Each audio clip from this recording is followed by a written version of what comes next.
ಆಮೇಲೆ ಹಲ್ಲು ಕೆರೆದು ಕೋರ ನಾಳೆಯನ್ನು ಹಿಡಿದು ಬಾಯಿ ಕಳೆದು ಬರುತ್ತಿರುವಂತಹ ಮೃತ್ಯುವಿನ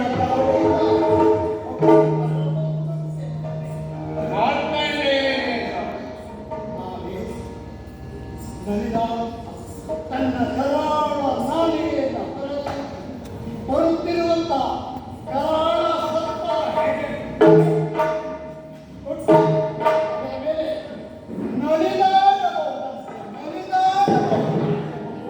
ಶ್ರೀಕೃಷ್ಣನೇ ಸಾಕ್ಷಿ.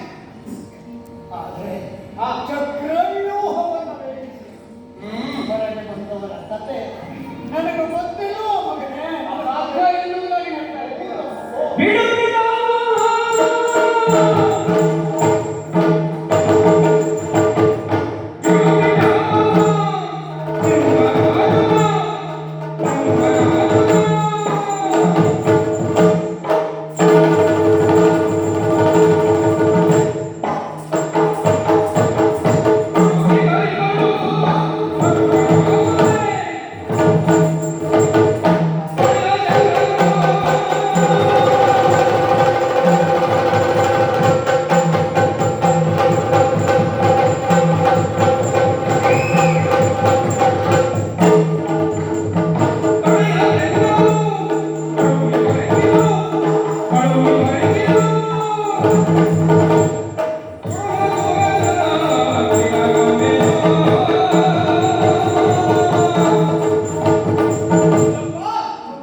ಮೃತ್ಯುವಿನ ಬಾಯಲ್ಲಿ ಮುಖ್ಯ ಅಥವಾ ಉಳಿಸಿರುವಂತಹ ಜ್ವಾಲೆಯಿಂದ ಹೊರಬಂದು ಅಥವಾ ಸರ್ಪದ ಹೆಡೆ ಮೇಲೆ ನಡೆದಾಡಿ ಇಂತಹ ಸಾಹಸ ಕೃತ್ಯಗಳನ್ನು ಇತಿಹಾಸವಾಗಿ ಮಾಡಿ ಹೋದವರಿದ್ದಾರೆ.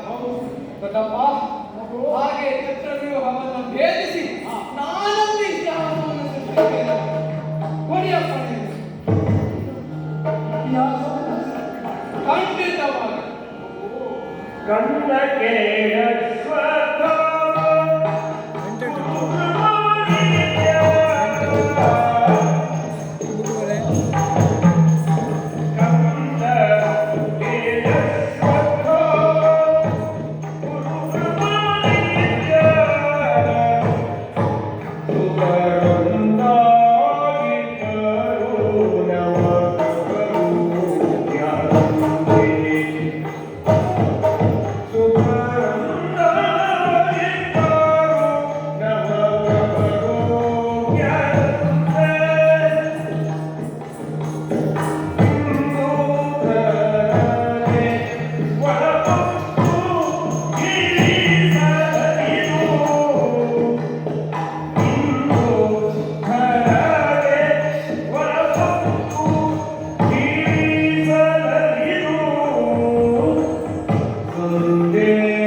ಬರಲಾನೆ ಮಗನೇ, ಬೇಡ, ರಣ ಖಂಡಿತವಾಗ್ಲೂ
ಅನುಮಾನಿಸಬೇಕಾದಂತಹ ಅವಶ್ಯಕತೆ ಇಲ್ಲ.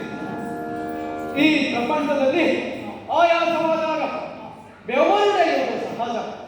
ಆದರೆ ಆ ಬೆವರನ್ನು ಒರೆಸಿಕೊಳ್ಳುವುದಕ್ಕೆ ಗಾಳಿಯ ಸಹಾಯವನ್ನು ನಾವು ಪಡೆಯುತ್ತೇವೆ. ಅಂತಹ ಗಾಳಿಯೇ ಎಂದಾದರೂ ಬೆವರಿಸುತ್ತೆ.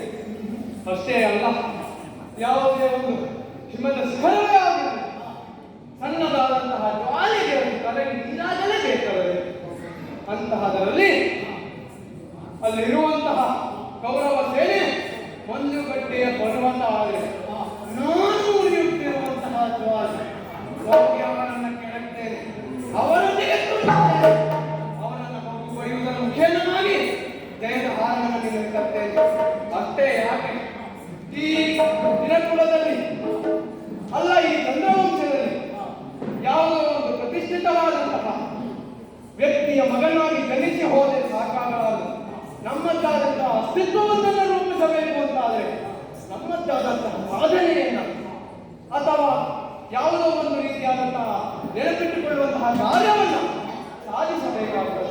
ಆ ನೆಲೆಯಲ್ಲಿ ಚಕ್ರವ್ಯೂಹವನ್ನು ಭೇದಿಸಿ ಈ ಇಡೀ ಭಾರತ ಖಂಡಕ್ಕೆ ನಾನೊಬ್ಬ ರತ್ನ ಅಂತ ಎನಿಸಿಕೊಳ್ತೇನೆ. ಕೋಡಿಯ ಪಾಳೆ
ಪಡೆಯುವುದಕ್ಕೆ ಜನ್ಮ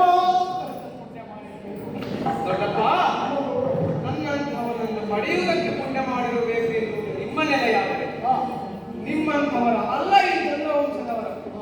ಅದು ಪ್ರಥೇನಂದನ ಪ್ರಾರ್ಥನ ಬದಿರಿನಲ್ಲಿ ಹುಟ್ಟಬೇಕಂತಾದ್ರೆ ಅದು ನನ್ನ ಪುಣ್ಯ ಅಂತ ನಾನು ಭಾವಿಸ್ತೇನೆ. ನನ್ನ ಪುಣ್ಯ ದೊಡ್ಡಪ್ಪ, ನನ್ನ ಪುಣ್ಯ. ನಿನ್ನ ಎಂಥದ್ದು ಮೌಷದ್ದು ನನಗೊಂದು ಅರ್ಥವನ್ನು ನಿಲ್ಲಿಸದೆ. ಆದರೆ ನಿನ್ನ ಅಕ್ಷರಾದ ಅಂಗಡಿಗೆ ಇತ್ಯತೆ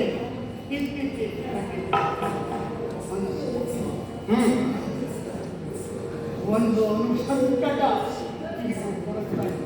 ಯಾಕೆ ದೊಡ್ಡಪ್ಪ? ನಾನು ಜನ ಹೇಳಿ ಇಷ್ಟು ತಿಳಿದವನಾದಂತಹ ನೀನು ಅಭಿನಂದನೆಗೆ ಅಪ್ಪಣೆ ಕೊಟ್ಟು